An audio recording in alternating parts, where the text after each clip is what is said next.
Hey everyone, First T here. Thanks for checking out this YouTube channel.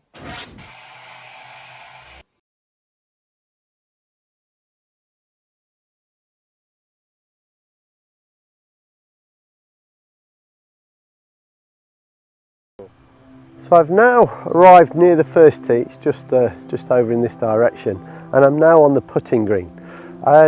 Absolutely vital that you go and hit a few putts before you go and play. So the reason for that is just to get an understanding of the speed of the greens.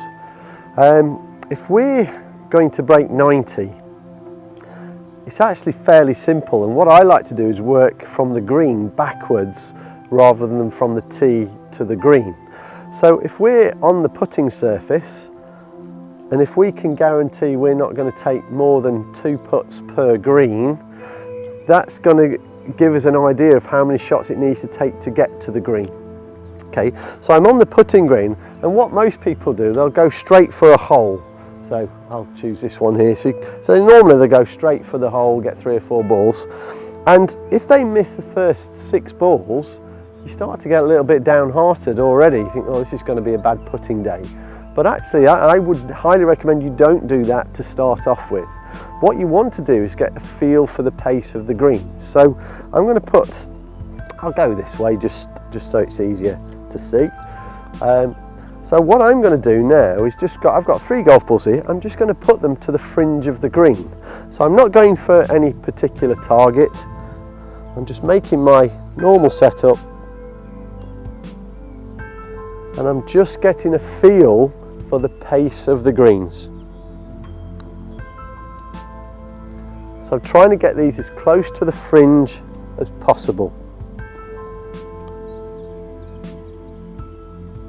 Now those 3 golf balls, in fact I'm going to show you, there they are, all pretty close to each other right on the fringe of the green. So I'm starting to get a feel for the speed of the greens, which is vital. So if you go out onto your golf course cold, and let's say yesterday you played last night and they hadn't been cut, and then you played this morning, they've been cut and rolled, they're going to be a lot quicker. So you just need to get used to the pace of the greens. So that would be my first thing.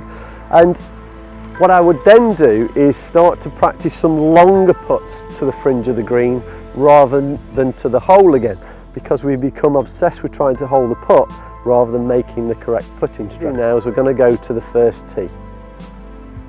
Okay, so you've done your preparation, made sure you've got your energy supplements in your golf bag. We've got used to the speed of the greens, we've warmed our body up. Now on this hole, let me just describe to you what's in front of us. So here is a 198 yard par 3.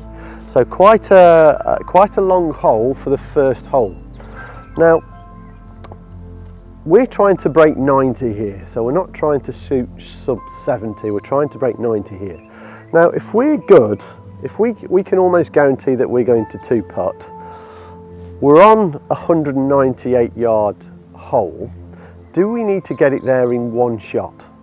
If we can get it on the green in 2 and 2 putts, we've made a bogey and we're on track. So very normally what people are going to do is grab the driver or whatever they use on this length of hole.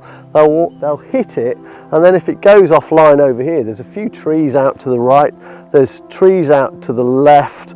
If you're off centre here by too much, you have got a very difficult approach shot to the green. Now what we want to do is make this as easy as possible. So what I've done, because don't forget we're trying to break 90 here, not trying to shoot a phenomenal golf score. So I've got a 7-iron here. I've chosen a 7-iron. Nice, easy club for me to use. I've got my tee. Now I don't actually use a glove. Since I started Easy Swing coaching, I found it more beneficial for me not to use a glove. I've got more feel when I do that. I'm not saying don't use a glove, but I've really benefited from not wearing a glove. So, but if you do wear a glove, make sure it's not old and battered and it's got holes in it and it's all filthy, because that will start to you're going to have to tighten your grip a little bit more with that, because you're trying to compensate for the state of the glove. So make sure your glove is in good order. So there's number 1. So we're teeing off the yellow tees here. Okay. I'm now just going to figure out where I want my golf ball to go. So there's quite a big tree up on the left there. I want to go a little bit right of that. The green, you probably can't quite see from the camera, but the green is in this direction over there. So I'm just going to go a little bit left of the flag. I'll just play my shot.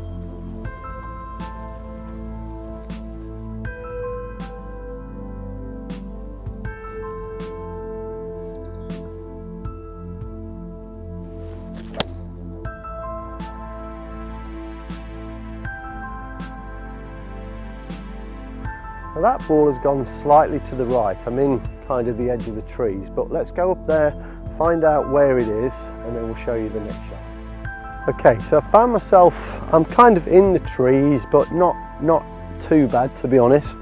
I've certainly got a nice free swing from here. I've got about 40 to 45 yards to go. Hopefully from here you can just see the pin, which is just this side of the tree. Now, very normally what you see people do from here, I've got 45 yards, I'm going to hit a sand wedge. But if I do that, the canopy of the tree is going to get in the way. So I need to take that out of the equation. So I'm going to play a shot that's going to land short of the green and hopefully run onto the green. So my sole aim here is to find the green with this shot. So I want a club that's going to go fairly low. So I'm going to use, I think I'm going to choose a 6 iron. The lie is not too bad, so I'm just going to grab a 6 and I want to play a low running shot. So if we want the ball to come out low, we don't necessarily need a lot of loft on the golf club. So what I'm going to do in my setup, I'm going to place the ball slightly further back than normal. I'm just going to push my hands a little bit ahead of the golf club just to de-loft it a fraction, to guarantee that it doesn't go up in the air. And then you might not see it clearly from when I play the shot, but from here my sole purpose then is to just turn through. I'm just going to move my weight in the direction of the target. The last thing I want to do from here is lean back and try and put some loft back on the golf club, because then the canopy comes into play. So I'm just going to play this shot now.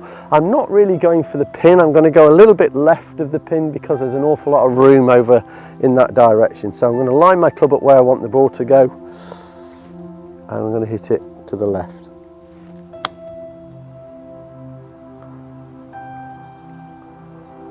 And that's just run through the little bit of semi-rough, up the little bank, and it's finished on the front of the green, probably about 15 feet away. So let's go and play that one. Okay, so here I am on the green. This putt breaks a little bit from left to right. What I've done before I've changed the camera, I've actually walked past the hole and looked at the line from the other side back to this way, but I'll show you that on one of the next holes. So all I've got to do now is 2 putts. So my sole purpose for this putt is to get the ball as close to the hole as possible.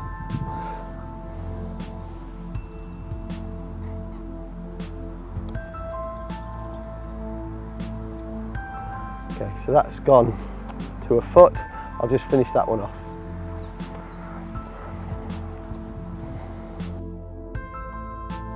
Thanks for watching this video.